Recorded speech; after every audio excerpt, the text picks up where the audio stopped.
Spider, spider, spider, please these Misty's riders. Spider! Hey man, what's good, man? It's Sean Spider-Man. I'm back with another one. So today, bro, we gotta talk about the new Gunna album, man. One of One. That is actually a very catchy name, very clever on Gunna's part, not gonna lie. But yeah, bro, we gotta talk about it, man. You familiar with me? You know I love Gunna, man. You know what I'm saying? I was very excited for this project, bro. So, man, let's just talk about what I think about the album, man. Now, I'm not gonna lie, bro. Like I said, I'm a big fan of Gunna. You know what I'm saying? He's definitely in my top 3 right now. He has grown on me a lot recently. And when I mean recently, I would say ever since DS4 Ever came out, like he really has like just shot up into one of my favorites. And then with A Gift and a Curse, that was a top 2 album for me last year. It would have been my album of the year if Utopia didn't exist. But yeah, man, I just really love Gunna's music, so I was really excited for this project. Now, expectations, I was hoping it would be on the level of A Gift and a Curse, if not maybe better. You may be wondering, oh, Spider, you didn't think this could potentially be Gunna's best work? No, I didn't, and I will get to that point later in the video. But you know what I'm saying? I'm gonna go ahead and talk about the positives of the album before I start talking about the negatives. Now to put it plain and simple, this is a good album. And Gunna really just shows why he has one of the best flows in the rap game throughout the whole album. Like, I've called Gunna the smoothest rapper of all time,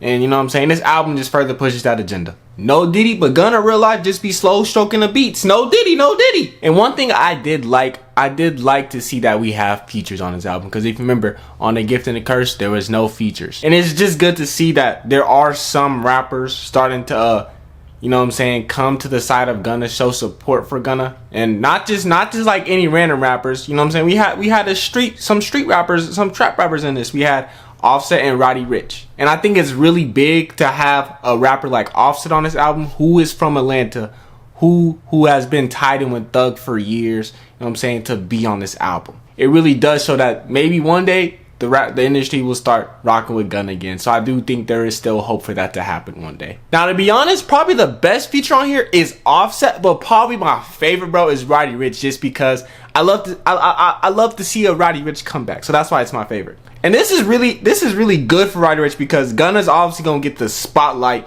and Roddy Ricch is not in the spotlight anymore. So it was perfect to have a good verse on his album that's gonna get a lot of attention. So I really do think Roddy Ricch may have a comeback soon. You know what I'm saying? My top 3 from this album will have to be Still Prevail, The Time, and All One Tonight. All One Tonight, man, that song is so good, but it was too short, bro. I wish you could have got more. If we had more of that song, I think that would be one. And Still Prevail, and The Time, to be honest, no one's talking about those songs, bro. Those songs are crazy good. Also, some other top tier songs I would like to mention: Hakuna Matata, Neck on a Yacht. Those go crazy. Those definitely gonna go crazy in the car. I'm going to the Gunna concert very soon. I think actually in about a week. So I think he'll perform Neck on a Yacht. I would love to see that perform. But yeah, man, it's a good album. But now let's go ahead and get to the negatives. I had to say all that because I got some stuff I gotta get off my chest, man. The number one warning that an album is not gonna hit like you want it to is if you see the album has 20 songs on it. Bro, this album has 20 songs on it. That was my first red flag. That when I was like, damn it, Gunna, damn it. Bro, I promise you, Gunna. And I really feel like at this point in 2024, the album length is really out of a lot of these artists' control, because the label, they want the money. And they know you have a longer album, you're gonna get more streams, you're gonna get more revenue. It's just simple numbers. So I feel like a lot of times it is out of the artist's control, but nonetheless, Gunna, you could have cut some songs, especially towards the end. A lot of those songs could have been just taken out, bro, because a lot of them just have the similar vibe, you know what I'm saying? Similar production as well. For instance, from 16 to 20, we didn't need a lot of those songs. For instance, I would leave The Time just because that's in my personal top 3. Let It Breathe, I would leave that at well, because that has a Roddy Ricch verse. But Life's Changing, I would have got that out of here. Today I did good.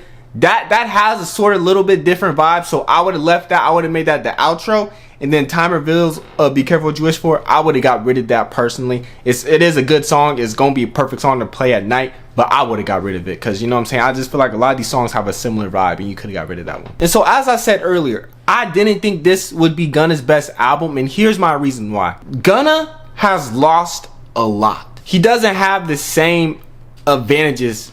You know what I'm saying? He doesn't have the same feature availability that he has. He doesn't have access to Drake, Baby, Future, Thug. He doesn't have access to those guys anymore. You know what I'm saying? And it shows on this album. He doesn't have access to Weezy, Metro, Taurus, those guys like that. You know what I'm saying? He really just working with Turbo and a bunch of other low level guys. I don't want to say low level, take that as disrespect, but you know what I'm saying? Just a bunch of guys who are not as top known as those other guys. You know what I'm saying? And it really shows on this album. For instance, as I mentioned earlier, On One Tonight, that could have needed a feature. And there's a real life possibility that that nigga couldn't get a feature on it because his feature availability, it's just not as big as it once was. If it was back in 2020, I bet you that song has a feature on it. And like I said, I would have loved to see more features on this album, but it's a very likely possibility that this nigga simply couldn't get that many features. And the thing about 20 song albums, you can't have a lot of similar sounding songs on it. You know what I'm saying? It at least for me personally, you can't, because I'm going to get bored and I'm going to be like, damn, what's the point of this song if I already heard it earlier?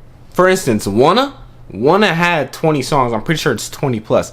The reason why it works, bro, is because there's so many different types of production styles on there. Weezy went straight crazy on it, and all the other producers went crazy on it. I'm not going to say all these beats sound the same. I'm not going to say all these songs sound the same, but a lot of the production on this album in certain areas sounds the same, and it hurts the album. It hurts the listening experience. If Gunna was still working with Weezy, that wouldn't be a problem. He would be giving him these crazy ass beats, and a 20 album song could work because we've seen it work in the past.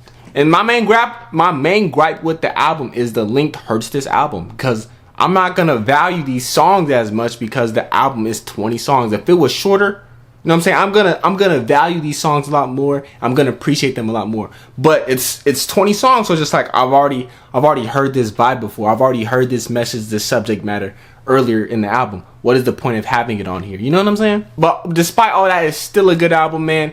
I am a tad bit disappointed because it's not on a gift and a curse level. A gift and a curse is easily better in my opinion. It's not even top 5 Gunna in my opinion. It really is. I want to say it's definitely worse than Drip or Drown 2.